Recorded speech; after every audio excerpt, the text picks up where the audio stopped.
Have you ever felt that pull, a longing for the warmth of family, the allure of being surrounded by loved ones as the years go by? Many of us, as we age, begin to dream of a future where family is close, where laughter fills the home, and where we can find comfort in familiar faces. Yet, what if I told you that this cherished vision, this dream of proximity to your children and grandchildren, might be a mistake? What if this choice, though well-intentioned, could lead not to the peace you seek, but to a gradual erosion of your happiness and sense of self? Let me tell you about Mr. Daniel, a vibrant and self-assured man who once thrived on independence. He was a retired school principal who had spent his life helping others, deeply respected by his former students and colleagues alike. But after the passing of his beloved wife, Daniel found himself more alone than he'd ever anticipated. The silence of his days was overwhelming, and he couldn't shake the feeling that his life had lost some essential light. So, when his daughter Emma, a young mother of two, suggested he move in with her family, Daniel couldn't resist. The idea of being closer to his grandchildren, helping them with their schoolwork, and sharing his wisdom seemed like a perfect plan. Who wouldn't want to be near family at such a time? But sometimes, the dreams we chase can subtly transform into quiet prisons. Soon after moving in, Daniel's idyllic picture of family closeness began to crack. Little responsibilities here and there became part of his daily routine, helping with the kids, handling meals, tidying up. And before he knew it, his days were no longer his own. That long-awaited freedom of retirement, the chance to finally explore his own hobbies, was slipping through his fingers. All that was left was a strange sense of duty, and an ever-growing question he couldn't ignore. Was this really the life he wanted? Part 1. A dream turned reality. Or so he thought. When Daniel first moved into his daughter Emma's home, everything seemed like a dream come true. Emma's kids, Sophie and Leo, adored their grandfather. They ran to greet him each morning, showering him with hugs and begging for stories from his days as a school principal. In those first weeks, Daniel felt a renewed sense of purpose, a warmth he hadn't felt since his wife's passing. The family's love was like a balm for his loneliness, and he welcomed every opportunity to help. He became a familiar figure in Emma's household routines, making pancakes for the kids in the morning, walking Sophie to school, even helping with household repairs. Daniel couldn't believe his luck. He felt needed, appreciated, and useful. This is how it should be, he thought. This is family. But slowly, subtle shifts began to occur. At first, it was the small things. Emma would casually ask him to pick up groceries, or his son-in-law would leave Daniel to watch the children while he ran errands. Daniel was happy to help, of course, but he began to notice that his own plans were gradually being squeezed out by the demands of family life. He had once dreamed of spending his retirement painting landscapes, a passion he had never had time to pursue during his working years. Yet now, his paints and brushes sat gathering dust in the corner of his room, untouched since his move. How could I find time to paint when the family needed me? He wondered. What kind of father, what kind of grandfather would I be if I put my own needs above theirs? A growing awareness. Weeks turned into months, and the subtle responsibilities Daniel had taken on began to feel more like expectations. Each day was filled with tasks, some small, others not so small, until his life felt as though it revolved entirely around the family. The independence he once cherished seemed like a distant memory. Occasionally, he would try to carve out a bit of time for himself, but the guilt was overwhelming. One evening, as he sat alone in the living room, a rare, quiet moment settled over him. Emma and her husband had taken the children out, and Daniel finally had a chance to sit back and reflect. He gazed around the room, at the children's toys scattered across the floor, the artwork he hadn't chosen, the photos that weren't his own. In that moment, he was struck by a question he hadn't let himself consider. Is this still my life? Or have I simply become an extension of theirs? The realization shook him.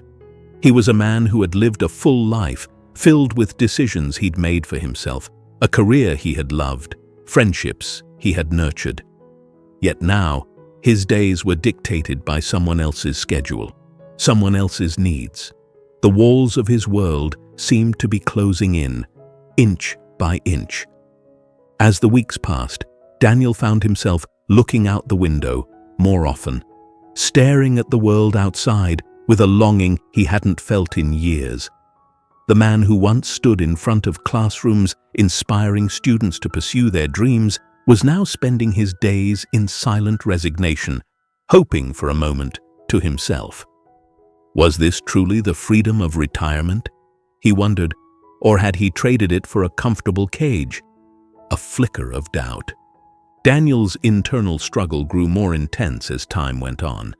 One afternoon, while he was preparing dinner, he overheard Emma talking to a friend on the phone. She spoke fondly of him, saying, "I don't know how we'd manage without Dad here. He's such a blessing." Her words warmed his heart, but they also planted a small seed of unease. He had wanted to be a blessing to his family, of course, but not at the cost of his own life, his own dreams. He began to notice how rarely he saw his old friends or went anywhere beyond the confines of Emma's neighborhood. He hadn't been to his favorite coffee shop in months. The life he once led seemed to be slipping away, and with it, pieces of himself he hadn't realized he valued so dearly. Then came the moment that changed everything. One evening, as he tucked Sophie into bed, she looked up at him with big, curious eyes and asked, "Grandpa, why don't you have your own house?" The question startled him, and he didn't know how to answer. He chuckled softly and replied, "Because I like being close to you, sweetheart." But as he walked out of her room, he couldn't shake the feeling that perhaps there was a deeper truth in her question. Was he really living here for his grandchildren? Or was he using them as an excuse to avoid confronting his own fears of loneliness and aging? A silent crisis. That night, Daniel lay awake in his bed, staring at the ceiling, wrestling with questions he had long ignored. What had happened to the man who once believed that life should be a pursuit of wisdom, independence, and purpose? Had he given up on his dreams, his own happiness, to satisfy some unspoken expectation of family duty? As he lay there, he thought of the philosopher Epictetus, who had taught that true freedom lies not in external circumstances, but within ourselves. Have I enslaved myself to family obligations, mistaking them for love? For the first time since his wife's passing, Daniel felt truly alone. The family he had once dreamed of spending his old age with had become the very reason he felt trapped. He realized that he was drifting through life, no longer charting his own course, but simply floating along, caught up in the currents of someone else's life. A choice to be made. As dawn broke and the first rays of sunlight crept into his room, Daniel came to a decision. He would not let his remaining years slip by in quiet resignation. He would not become a shadow in his own life story, hidden behind the lives of those he loved. He resolved to take back his independence, to rediscover his purpose, even if it meant having difficult conversations with those closest to him. The road ahead would be challenging, but in that quiet moment, Daniel felt a flicker of hope, a reminder of the man he used to be and the life he still had the power to shape. Part 2. The Courage to Seek Independence. As days passed, Daniel couldn't ignore the quiet voice urging him to reclaim his own life. Yet each time he tried to imagine telling Emma about his need for independence, doubt crept in. He worried that she'd feel betrayed or unappreciated. Was he being selfish? What if she took his words as rejection? And what of the grandchildren? Would they understand why Grandpa was suddenly distancing himself? One evening, as Daniel was clearing up after dinner, his old friend and former colleague, Richard, called. They hadn't spoken in months. Richard's voice on the other end of the line brought back memories of their younger days, of the long hikes they used to take, of the adventures they'd shared. "Hey, Dan," Richard said. "I'm planning a road trip up to the mountains next month. Remember that place we hiked to back in '87? Thought I'd give it another shot, see if these old knees can handle it. Care to join?" For a moment, Daniel was speechless. His heart surged at the thought of adventure, at the possibility of stepping outside his routine. But then he remembered Emma and the kids. What would they do without him for a week? They relied on him so much. "Ah, Rich," he replied hesitantly. "I'd love to, but I don't know if I can just take off like that.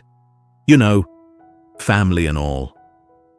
A pause lingered on the line before Richard's steady voice broke the silence. "Dan, we've lived our lives helping others. But when do we help ourselves? Life's not going to wait, my friend. And if we don't step out of our comfort zones now, when will we?" The question struck a deep chord within Daniel. His friend's words reminded him of the freedom he had once cherished, the independence he had sacrificed without even realizing it.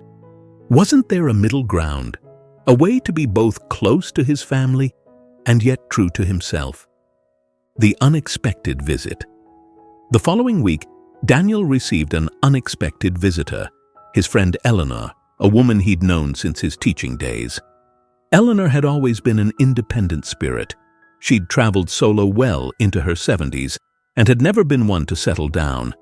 She arrived unannounced, carrying her familiar worn leather bag and a smile that sparkled with curiosity. "Thought I'd check in on you, Dan," she said, settling into a chair at the kitchen table. "Seems you've gone a bit quiet on us lately." Daniel chuckled, but as he looked at her, at the way she still radiated joy and purpose, he couldn't help but feel a pang of envy. "Eleanor," he began slowly, "do you ever feel like maybe you've missed out on the comfort of family life?" She tilted her head, considering his question. "Sometimes, maybe, but I'm more afraid of missing out on myself, Dan. The best gift we give those we love is to live fully. How can we share our lives with others if we're no longer living for ourselves?" Her words lingered with him, echoing in his mind long after she'd left. He realized then that perhaps he had been too focused on meeting everyone else's needs, ignoring the quiet but persistent voice inside that longed for freedom. That night, as he lay in bed, he felt a shift. A calm resolve replaced his guilt and hesitation. He knew what he had to do. The conversation. The next morning, Daniel asked Emma to sit with him for coffee, a hint of nervousness in his voice. She looked at him with curiosity, sensing that something important was about to be said. "Emma," he began, choosing his words carefully, "I want you to know how much these past months have meant to me. I love being here with you and the kids, but—" He took a deep breath. "I feel like I need to find some space for myself again. I need to get back to the things I once loved, to the things that make me, me." Emma's face softened, but her eyes filled with concern. "Dad, are you unhappy here? Did we do something wrong?" Daniel reached across the table, taking her hand. "No, Emma, not at all. This has nothing to do with you or the kids. It's just, I've realized that I've lost sight of my own life, my own passions, and I think, to be the best father and grandfather I can be, I need to rediscover those parts of myself." A silence stretched between them, and Daniel could see a mix of emotions on her face: sadness, worry, and something else he couldn't quite identify. Finally, she nodded, her expression one of reluctant understanding. "I never meant to hold you back, Dad," she said softly. I thought we were helping each other." "We are, Emma. We are," he assured her. "But sometimes love needs room to breathe. I'll always be here for you and the kids. I just need to find a place that's my own, a place where I can grow." Emma took a long breath, as if releasing a weight she hadn't known she was carrying. "If that's what you need, Dad, I support you. But promise me we'll still see each other often." He smiled, relief washing over him. "Of course, Emma. This is just a new chapter. It's not the end of our story. Reclaiming his life. With Emma's support, Daniel began looking for a small apartment nearby. When he finally found one, he felt a sense of exhilaration he hadn't known in years. The space was modest but cozy, with large windows that overlooked a park. He began filling it with things that were truly his: paintbrushes, canvases, a small collection of books he'd always wanted to read. Each item was a reminder of the life he was reclaiming. He signed up for a local painting class, reuniting with a long-forgotten passion. Each stroke of the brush felt like a step back to himself, a reconnection with the man he had been and the man he was still becoming. Daniel made friends, found companionship in people who shared his interests, and once again began shaping his life on his terms. But the biggest change was in his relationship with Emma and her family.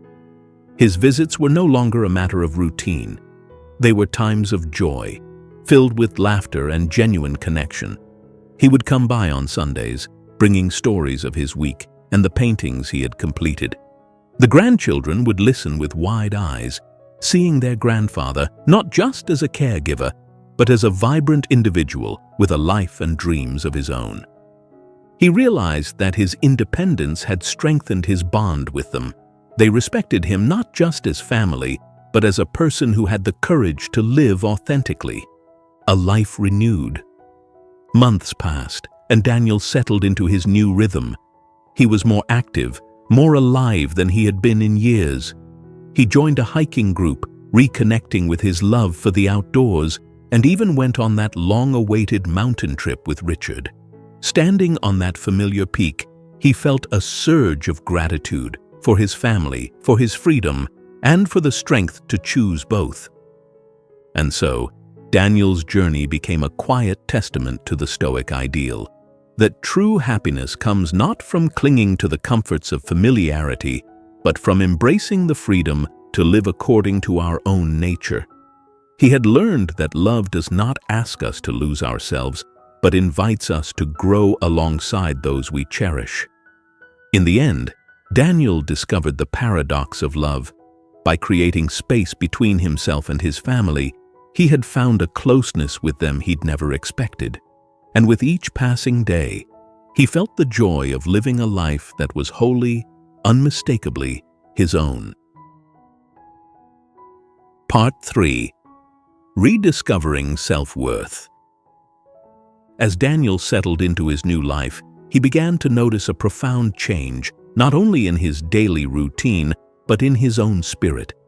For the first time in years, he was embracing the quiet joy of solitude, exploring his interests and finding a renewed sense of self-worth. Each morning felt like a fresh beginning, no longer tethered by the obligations of family life. He felt lighter, as though a long-held weight had been lifted. But alongside this newfound freedom, Daniel also wrestled with moments of doubt. Was it right to leave behind the role of daily grandparent, to seek his own happiness apart from his family? Society often extols family togetherness, especially in old age, but few talk about the hidden sacrifice. When do family ties become invisible chains?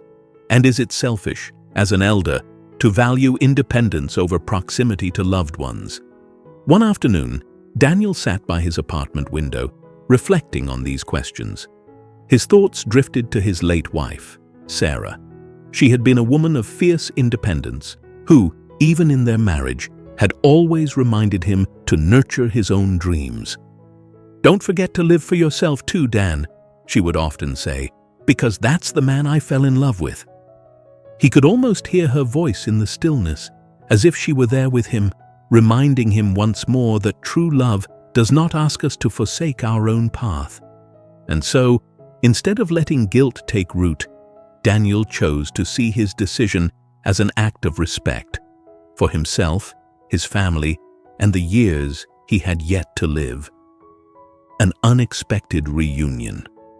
One Saturday morning, while enjoying a quiet walk through the neighborhood, Daniel spotted a familiar face at a local cafe. It was Anne, a woman he had worked with during his days as a principal. She had been an art teacher, as passionate about her subject as she was about life. They had always shared a certain camaraderie, fueled by their mutual love for learning. "Daniel," she called out, waving him over. "Join me. It's been ages."